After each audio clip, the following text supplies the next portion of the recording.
শুনতে পাচ্ছেন? হ্যালো। জি স্যার, শোনা যাচ্ছে। আচ্ছা, আমি আপনাদের সিআর কে একটু আগে বলছিলাম যে আমি খুব তাড়াতাড়ি ছেড়ে দিব, আপনাদেরকে 10-15 মিনিট ক্লাস করার পরে ছেড়ে দিব। আমি একটু বের হব। তো লাস্ট ক্লাসে কি আলোচনা করছিলাম একটু আমি পড়াই, তারপর আমি অ্যাটেন্ডেন্স দিব। বলেন কি পড়াইছিলাম লাস্ট ক্লাসে? কোম্পানি ল শুরু করছিলাম। জি স্যার, কোম্পানি অ্যাক্টের ডেফিনেশনটা পড়ানো হয়েছিল। টাইপস পড়ানো হয় নাই? না স্যার। আচ্ছা, এটা মনে হয় অন্য কোনো ইয়াতে পড়াইছি আর কি। ডেফিনিশন এবং টাইপস এতে অন্য জায়গায় পড়াইছি, আপনাদেরকে শুধু ডেফিনিশনটা আলোচনা হয়েছে। তাহলে আজকে আমি প্রথম 5-7 মিনিটে টাইপসটা আলোচনা করি।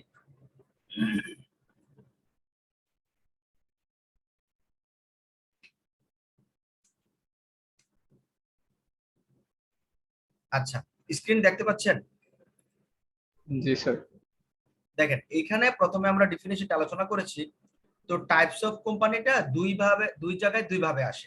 একটা হলো অ্যাজ ইউজুয়াল কোম্পানির শেয়ার, মালিকানা বা পদ্ধতি এ জাতীয়। আর একটা হলো গভর্নমেন্ট না প্রাইভেট, এটার উপর ভিত্তি করে। তো প্রথমে জাস্ট বেসিক কিছু টাইপস এখানে দেখেন, এই যে one man company, statutory company, এইভাবে এখানে মোটামুটি 7টা ধরন আছে এখানে। আর প্রাইভেট অথবা পাবলিকের উপর ভিত্তি করে কোম্পানিকে আবার দুই ভাগে ভাগ করা হয়েছে, একটা হলো পাবলিক কোম্পানি, একটা হলো প্রাইভেট কোম্পানি। তো এটা আমরা অন্য একদিন আলোচনা করব। আজকে আমরা বেসিক টাইপস অফ দেখি। তো দেখেন, আমরা লাস্ট দিন ডেফিনেশন দেখেছি। ডেফিনেশনে আমরা এটাই বলছিলাম যে কোম্পানি বলতে কোম্পানি আইনের অধীনে গঠিত এবং নিবন্ধিত কোনো প্রতিষ্ঠান অথবা এক্সিস্টিং কোনো কোম্পানিকে বোঝায়। তো এখানে টাইপস অফ কোম্পানির ক্ষেত্রে প্রথমে আসছে ওয়ান ম্যান কোম্পানি আর ফ্যামিলি কোম্পানি। এটা হলো কোনো কোম্পানির বেশিরভাগ শেয়ার যদি কোনো একটা ব্যক্তি বা একটা ফ্যামিলির কয়েকজন ব্যক্তি মিলে মালিক হয়, তাহলে সেটাকে ওয়ান ম্যান কোম্পানি বা ফ্যামিলি কোম্পানি বলে। যেমন company has a legal personality. এখানে একটা জিনিস মাথায় রাখতে হবে, যদিও একটা কোম্পানির প্রায় সব শেয়ারে যদি একজন ব্যক্তিও মালিক হয়, তাহলেও ব্যক্তি এবং কোম্পানি দুটা একীভূত হবে না। এখানে যেটা বলছে, ব্যক্তি এবং কোম্পানি দুটা আলাদা সত্তা। এটা যখন আমি কোম্পানির এসেনশিয়াল ফিচার্স পড়াবো আপনাদেরকে এর পরের ক্লাসে, তখন আপনারা বুঝতে পারবেন।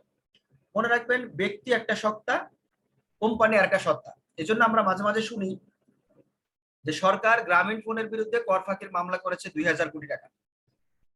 তো গ্রামীণ ফোন কিন্তু কোনো ব্যক্তি না, গ্রামীণ ফোন একটা প্রতিষ্ঠান। প্রতিষ্ঠান নিজে মামলা করতে পারে, প্রতিষ্ঠান নিজে লোক নিয়োগ দিতে পারে, প্রতিষ্ঠান নিজের নামে জমি কিনতে পারে। এজন্য প্রতিষ্ঠান কিন্তু একটা আলাদা সত্তা, ব্যক্তির চেয়ে আলাদা। এজন্য বলা হয়েছে, even when a single person holds most of the shares of a company, the company has a legal personality separate and distinct from the owner of the majority of the shares. যদি একটা ব্যক্তি প্রায় সব শেয়ারের মালিক হয়, তারপরও ওই ব্যক্তি এবং কোম্পানি সম্পূর্ণ আলাদা সত্তা। A person can form a company by getting a few nominees or dummies, get registration and commence business.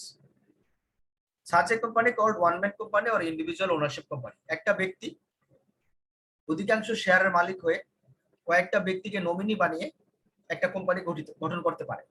সে জাতীয় কোম্পানিকে আমরা বলবো ওয়ান ম্যান কোম্পানি অথবা ইন্ডিভিজুয়াল ওনারশিপ কোম্পানি। এই ধরনের কোম্পানিকে যদি ফ্যামিলির কয়েকজন মিলে একটা কোম্পানির প্রায় অধিকাংশ শেয়ারের বা সব শেয়ারের মালিক হয়, সেটাকে ফ্যামিলি কোম্পানি বলা যেতে পারে। Statutory company. স্ট্যাটুটরি কোম্পানি হলো সংসদে বা পার্লামেন্টে বিশেষ কোনো অ্যাক্টের তত্ত্বাবধানে যদি কোনো কোম্পানি প্রতিষ্ঠিত হয়, সেটাকে বলে স্ট্যাটুটরি কোম্পানি। যেমন a company or corporation formed by an act of the legislature is called a statutory corporation. The constitution and functions of such companies are laid down by the act of parliament or any state legislature. এখানে Indian পার্সপেক্টিভে এই বইটা থেকে আমরা লিখেছি, এজন্য ইন্ডিয়ার কথা বলা হয়েছে।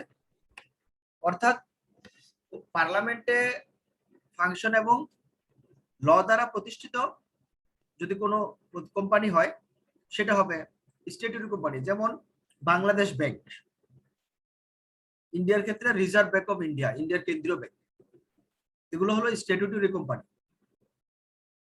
চার্টার্ড কোম্পানি হলো ইংল্যান্ডের, ফরমারলি গ্রেট ব্রিটেনের কিছু স্পেসিফিক রয়্যাল চার্টার আছে। সেই রয়্যাল চার্টারের অধীনে যদি কোনো প্রতিষ্ঠান কোম্পানি প্রতিষ্ঠিত হয়, সেগুলাকে চার্টার্ড কোম্পানি বলে। যেমন ইস্ট ইন্ডিয়া কোম্পানি, পুরো ব্রিটিশ ভারত চালাতো একটা কোম্পানি, সেটা হলো ইস্ট ইন্ডিয়া কোম্পানি। এটা প্রতিষ্ঠিত হয়েছে গ্রেট ব্রিটেনের রয়্যাল চার্টারের নিয়ম অনুযায়ী, রয়্যাল চার্টারের শর্ত সাপেক্ষে। এগুলাকে বলে চার্টার্ড কোম্পানি।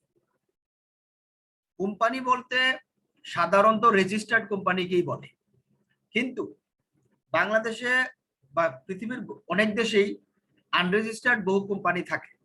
এজন্য কোম্পানিকে আবার রেজিস্টার্ড আনরেজিস্টার্ডও ভাগ করা যায়। তো এইভাবে আপনি আলাদা একটা ক্যাটাগরি করতে পারেন যে রেজিস্ট্রেশনের ভিত্তিতে কোম্পানি দুই প্রকার, রেজিস্টার্ড আনরেজিস্টার্ড। আমরা ওইভাবে চিন্তা করছি না এখানে, আমরা ইন জেনারেল নিয়ে আসছি রেজিস্টার্ড কোম্পানি। দেখেন বলছে company must be registered under the companies act. After registration the registrar of the company issues A certificate of incorporation. After that the company becomes a registered company. যখন রেজিস্ট্রেশনের জন্য প্রতিষ্ঠান apply করে বা company apply করে, registrar তাদেরকে একটা certificate দেয়, যেটাকে বলা হয় সার্টিফিকেট অফ ইনকর্পোরেশন। এটা আমরা কোম্পানি ফরমেশন যখন পড়বো তখন সার্টিফিকেট অফ ইনকর্পোরেশন কাকে বলে সেটা আমরা ওখানে দেখবো। এইভাবে কেউ যদি রেজিস্ট্রেশন পায় যখন একটা কোম্পানি, তখন সেটাকে আমরা বলি রেজিস্টার্ড কোম্পানি।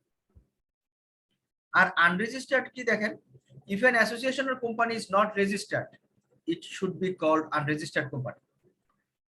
এখন এই ধরনের কোম্পানির ক্ষেত্রে কোম্পানি কিভাবে বন্ধ হবে সেটা আবার কোম্পানি আইনে বলা আছে, যে কোম্পানি আইনে নিবন্ধিত না এই ধরনের প্রতিষ্ঠান বন্ধ করতে হলে কিভাবে বন্ধ করতে হবে সেটা বলা আছে। কিন্তু এখন দেখেন আনরেজিস্টার্ড কোম্পানিগুলা কি বা এগুলার সমাজে দরকার আছে কিনা। আপনারা আহসানুল্লাহ ইউনিভার্সিটি থেকে বের হয়ে দেখেন না, অনেকগুলা দোকান আছে এখানে, আমাদের রাস্তার প্রতি মোড়ে মোড়ে দোকান। আমাদের সকালে যদি আমরা বাজার করতে বের হই, বহুত ভ্যান মাছ বিক্রি করে, ভ্যান থেকে বহুত ভ্যান থেকে সবজি বিক্রি করে। তো তারা কি ছোট ছোট প্রতিষ্ঠান না? বা আমাদের বাসার আশেপাশে প্রচুর পরিমাণে মুদি দোকান, তাদের কি সরকারি রেজিস্ট্রেশন আছে? এগুলাকে বলে আনরেজিস্টার্ড কোম্পানি। কিন্তু দেখেন আমাদের দৈনন্দিন জীবনে কি এই ধরনের প্রতিষ্ঠানের গুরুত্ব নাই? অনেক আছে, অনেক গুরুত্ব আছে। এবং আপনি যদি বাংলাদেশের পার্সপেক্টিভে চিন্তা করেন, রেজিস্টার্ড আনরেজিস্টার্ড কোম্পানি বেশি। প্রত্যেকটা দোকানই তো একটা কোম্পানি, সেটার মূলধন আছে, সার্ভিস দেওয়ার মতো প্রোডাক্ট আছে, এবং মানুষের এগুলা দরকারও আছে, মানুষ যাচ্ছে, এবং কয়েকজন মিলেও সেটা হতে পারে। অধিকাংশ জিনিসই কয়েকজন মিলে চালায়। এই হলো আনরেজিস্টার্ড কোম্পানি। গভর্নমেন্ট কোম্পানি, কোন একটা কোম্পানির 51% বা তার বেশি শেয়ার যদি সেন্ট্রাল গভর্নমেন্ট বা কোন স্টেট গভর্নমেন্ট বা সরকারি মালিকানাধীন হয়, এটাকে বলা হয় গভর্নমেন্ট কোম্পানি। 51% শেয়ার অর্থাৎ বেশিরভাগ শেয়ার গভর্নমেন্ট মালিক হলে সেটাকে আমরা বলবো গভর্নমেন্ট কোম্পানি। আচ্ছা, এরপরে আমরা বলছি ফরেন কোম্পানি। ফরেন কোম্পানিকে এখানে দুইটা ক্যাটাগরিতে ফালাইছে। দুইটা ক্যাটাগরির মূল বক্তব্য 95% একটা বুঝলে আরেকটা বুঝবেন। প্রথমটা বলছে যে একটা কোম্পানি বাংলাদেশের বাইরে ইনকর্পোরেট হয়েছে এবং বাংলাদেশের বাইরে কার্যক্রম শুরু করছে, পরবর্তীতে বাংলাদেশে এসে ব্যবসা শুরু করলো। যেমন ধরেন ইউনিলিভার, ব্যাট, এগুলা বাইরে প্রতিষ্ঠিত কোম্পানি, বাইরেই সর্বপ্রথম কার্যক্রম শুরু করছে, পরবর্তীতে বাংলাদেশে এসে শাখা করছে। এগুলা হলো প্রথম ক্যাটাগরি, এগুলা ফরেন কোম্পানি। আবার একটা কোম্পানি বাইরে প্রতিষ্ঠিত হয়েছে কিন্তু বাইরে কার্যক্রম শুরু করার আগেই বাংলাদেশে কার্যক্রম শুরু করছে, এটাও ফরেন কোম্পানি। কারণ সে বাইরে প্রতিষ্ঠিত কিন্তু বাইরে কাজ শুরু করেনি, বাংলাদেশে সে আগে শুরু করেছে, এটাও ফরেন কোম্পানি।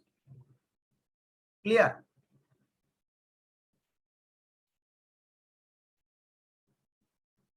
এই টাইপস গুলো কি ক্লিয়ার হয়েছে আপনাদের? জি স্যার। আজকে আমি একটু ঢাকার বাইরে যাব, আমি এখনই ছেড়ে দিতে চাই আপনাদের। আমি অ্যাটেন্ডেন্সটা দিচ্ছি আপনাদের, সবাই অ্যাটেন্ডেন্সটা দেন। আমার আজকে টানা 3টা ক্লাস এই বৃহস্পতিবারে থাকে, 1টা থেকে 3:30। তো ভাবলাম একটা দুইটা ক্লাস হলে আমি হয়তোবা মানে বলে চলে যেতাম, কিন্তু এতগুলো ক্লাস আমি মিস করতে চাইনি।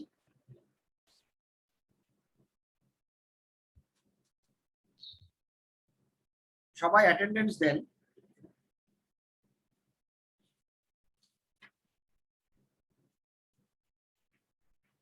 ID 52, 53, Present, sir. 54, Yes, sir. 55, Yes, sir. 57, Yes, sir. 58, Yes, sir. 59, Yes, sir. 61, Yes, sir. 62, Yes, sir. 63, Yes, sir. 64, 65, Yes, sir. 66, Yes, sir. 67, Yes, sir. 68, Present, sir.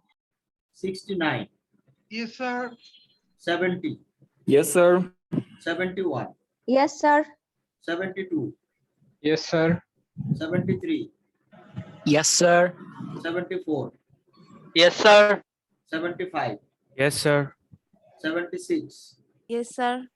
77, Yes, sir. 78, Yes, sir. 79, 79, 80, 81, 81, Yes, sir. 52 chat Yes, বক্সে sir. লিখছেন। হ্যাঁ ঠিক আছে 81 দিলাম, 82, 83, Yes, sir. 84, 85, 86, Yes, sir. 87, sir chatter लेके दिए sir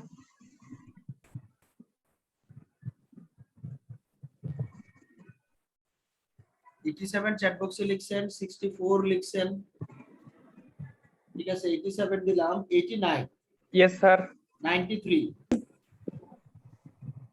94, Yes, sir. 95, 96, 97, present sir 98, 1601, 121, 1702, 53, Yes, sir. 83, 94, Yes, sir. 116, yes sir 117।